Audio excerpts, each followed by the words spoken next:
ஆசிரியர் அனைவருக்கும் வணக்கம். இந்த வீடியோவில் என்ன பார்க்க போகிறோம்னா, பிஇஓ எக்ஸாம் யாரெல்லாம் எழுதலாம், ஏஜ் லிமிட் என்ன, சேலரி எவ்வளோ, என்னென்ன சப்ஜெக்ட் படித்தவங்க இந்த எக்ஸாம் எழுதலாம் அப்படிங்கிற A to Z டீட்டெயில் பார்க்க போகிறோம். இப்போ ரீசெண்டாக பார்த்தீங்கன்னா பிஜிடிஆர்பி எக்ஸாம் முடிஞ்சது. அதுக்கப்புறம் பார்த்தீங்கன்னா TET exam paper 1 and paper 2 முடிஞ்சு அதுக்கான டென்டேட்டிவ் ஆன்சர் கீ வந்து ரிலீஸ் பண்ணியிருக்காங்க. ஸோ கூடிய சீக்கிரமே டிசம்பர் லாஸ்ட் வீக்கில் அல்லது ஜனவரி ஃபஸ்ட் வீக்கில் அதுக்கான ரிசல்ட்டை வந்து நம்ம எதிர்பார்க்கலாம். ஸோ அந்த ரிசல்ட் முடிஞ்சவொடனேவும் பிஇஓ எக்ஸாமுக்கான கால்ஃபர் வர்றதுக்கு சான்சஸ் இருக்குது. இதுக்கு முன்னாடியே பார்த்தீங்கன்னா டிஆர்பி போர்டில் ஆனுவல் பிளானில் வந்து அனௌன்ஸ் பண்ணியிருக்காங்க. என்ன அனௌன்ஸ் பண்ணியிருக்காங்க அப்படின்னா, நவம்பர்லேயும் பிஇஓ எக்ஸாம் கால்ஃபர் வர்றதுக்கான சான்சஸ் இருக்குது. நவம்பரில் கால்ஃபர் பண்ணி மார்ச்சில் வந்து எக்ஸாம் கண்டக்ட் பண்ணுறதா டிஆர்பி போர்டில் வந்து சொல்லியிருந்தாங்க. ஆனால் இது வரைக்குமே பார்த்தீங்கன்னா பிஇஓ எக்ஸாமுக்கான கால்ஃபர் வந்து இன்னும் வரல. ஆனால் ஸோ அதுக்கான கால்ஃபர் வந்து கூடிய சீக்கிரமே வர சான்சஸ் இருக்குது. ஏன் அப்படின்னா மார்ச்சில் வந்து உங்களுக்கு கண்டிப்பாக எக்ஸாம் வச்சுருவாங்க. ஸோ அதுக்கு என்னென்ன குவாலிஃபிகேஷன் இருக்கணும், ஏஜ் லிமிட்டு, சேலரி எவ்வளோ அப்படிங்கிறத கம்ப்ளீட் டீட்டெயில் வந்து இந்த வீடியோவில் பார்க்க போகிறோம். ஸோ நெக்ஸ்ட் வந்து எக்ஸாம் பேட்டர்ன் பார்த்துடலாம். எக்ஸாம் பேட்டர்ன் பார்த்தீங்கன்னா அஸ் யூஷுவல் நம்ம டெட் எழுதுகிற மாதிரி தான் 150 மார்க்ஸ் இருக்கும். ஸோ அதில் வந்து மெயின் சப்ஜெக்ட் வந்து 110 மார்க்ஸ் வந்து இருக்கும். ஸோ மெயின் சப்ஜெக்ட் அப்படின்னு எதை சொல்கிறோம் அப்படின்னா Tamil, English, maths, science, social science. So இந்த 5 சப்ஜெக்ட்லேருந்து 110 மார்க் கேட்பாங்க. நெக்ஸ்ட் வந்து educational methodology. So educational methodology அப்படிங்கிறது சைக்காலஜி.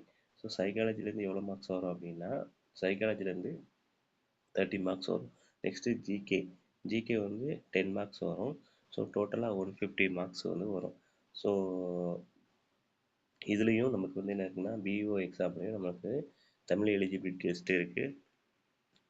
எப்படி நம்ம பிஜிடிஆர்பிக்கு வந்து தமிழ் எலிஜிபிலிட்டி டெஸ்ட் உண்டோ அதேமாதிரி இந்த பிஇஓ எக்ஸாமுக்கும் என்ன இருக்குது, தமிழ் எலிஜிபிலிட்டி டெஸ்ட் இருக்குது. ஸோ 30 கொஸ்டின் கொடுப்பாங்க. அதில் ஃபஸ்ட்டு 20 கொஸ்டினுக்கு வந்து 2 மார்க்ஸு. ஸோ ரிமைனிங் 10 கொஸ்டின் வந்து 1 மார்க்ஸு. ஸோ 50 மார்க்ஸ் வந்து தமிழ் எலிஜிபிலிட்டி டெஸ்ட் இருக்கும். ஸோ அதில் வந்து 20 மார்க்ஸ் எடுத்தால் பாஸ். இந்த பாஸ் பண்ணால் தான் அதுக்கடுத்து வந்து நம்ம மெயின் வந்து எவாலுவேட் பண்ணுவாங்க. ஸோ அந்த தமிழ் எலிஜிபிலிட்டி டெஸ்ட் வந்து கேர்ஃபுல்லாக பண்ணணும். ஏன் அப்படின்னு பார்த்தீங்கன்னா பிஜிடிஆர்பியில் வந்து பார்த்தீங்கன்னா கிட்டத்தட்ட 85,000 பேருக்கு வந்து தமிழ் எலிஜிபிலிட்டி டெஸ்ட்லேயே என்ன பண்ணியிருக்காங்கன்னா ஃபெயில் ஆகியிருக்காங்க.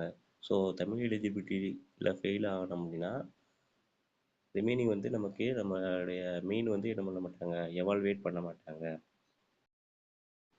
நெக்ஸ்ட்டு எக்ஸாம் ஃபீஸ் வந்து பார்த்தீங்கன்னா SC ST candidate and differently abled candidate, அதாவது மாற்றுத்திறனாளிகள். ஸோ அவங்களுக்கு வந்து பார்த்தீங்கன்னா 300 வரும்.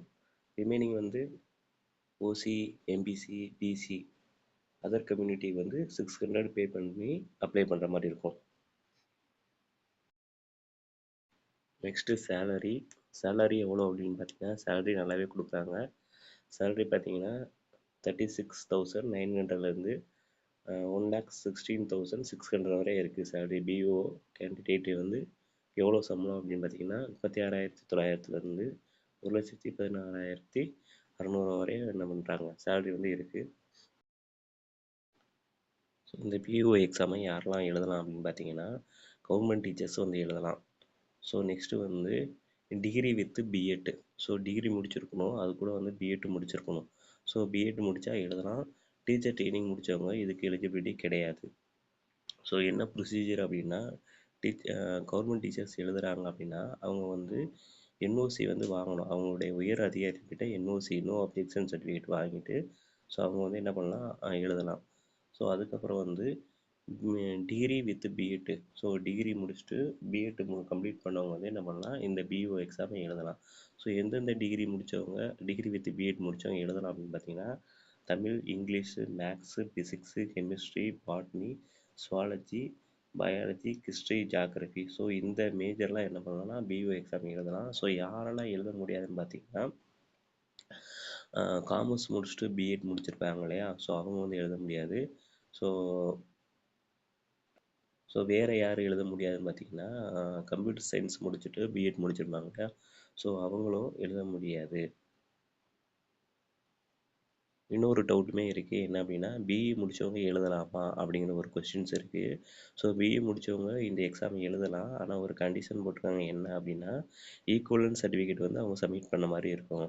ஸோ ஈக்குவலன்ட் சர்டிஃபிகேட் வச்சுருந்தாங்க அப்படின்னா அவங்க வந்து எழுதலாம். ஸோ இதை அப்ளை பண்ணுறது வந்து பார்த்திங்கன்னா, ஸோ என்னெல்லாம் டாக்குமெண்ட் வந்து சப்மிட் பண்ண வேண்டியிருக்கும் அப்படின்னு பார்த்தீங்கன்னா, ஸோ நம்ம அஸ் யூஷுவல் நம்ம 10th 12th டிகிரி, நெக்ஸ்ட் வந்து பிஎட்டோடைய கன்வெகேஷன், ஸோ அதுக்கப்புறம் நம்மளுடைய கம்யூனிட்டி சர்டிஃபிகேட்டு. ஸோ கேர்ள்ஸ் வந்து கம்யூனிட்டி சர்டிஃபிகேட் வந்து சப்மிட் பண்ணும்போது அவங்களுடைய அப்பாவோட சர்டிஃபிகேட் இருந்தால் இன்னும் பெட்டராக இருக்கும். அவங்க அப்பாவோடைய நேம் இருந்தால் ஸோ இன்னும் வந்து உங்களுக்கு பெட்டராக இருக்கும். நெக்ஸ்ட் வந்து பார்த்தீங்கன்னா, நம்ம எப்படி வந்து பிஜிடிஆர்பிக்கு வந்து கேரக்டர் சர்டிஃபிகேட் வந்து அப்லோட் பண்ணமோ, ஸோ அதே மாதிரி இதுக்கும் நம்ம வந்து என்ன பண்ணணும், கேரக்டர் சர்டிஃபிகேட் வந்து அப்லோட் பண்ண வேண்டியிருக்கும். ஸோ இவ்வளோ டாக்குமெண்ட் தான் தேவைப்படும். ஸோ நெக்ஸ்ட்டு வந்து பார்த்தீங்கன்னா, நம்ம சேனலில் வந்து பிஓ எக்ஸாமுக்கான கிளாஸஸ் வந்து ஸ்டார்ட் பண்ணுறோம். அண்ட் ஆல்சோ ப்ரீ டெஸ்ட் பேட்சுமே என்ன பண்ண போகிறோம்னா கண்டக்ட் பண்ண போகிறோம். ஸோ மறக்காமல் நம்ம சேனலை சப்ஸ்கிரைப் பண்ணிக்கோங்க.